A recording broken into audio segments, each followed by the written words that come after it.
Kim Chu, first time ni-like ang post ni Paolo Avellino sa Instagram.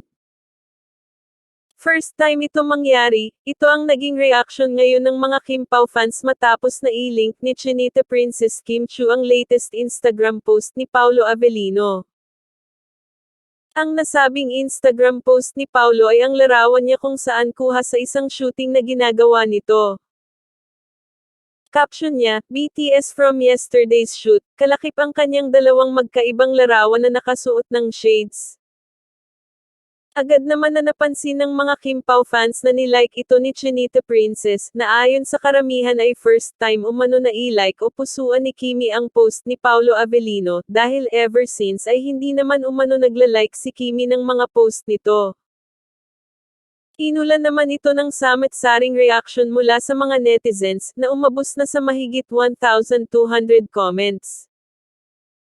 Komento ng isang netizens, hindi naman daw ugali ng dalawa na i-like ang post ng isa't isa, pero ngayon ay nilalike na ni Kimi ang post no Paolo Avellino, parang may something na talaga sa kanilang dalawa. Ayon naman sa isang fans, baka umano napindot lang ito ni Kimi at hindi sinasadyang napusuan o malike nito ang IG post ni Paolo Avellino.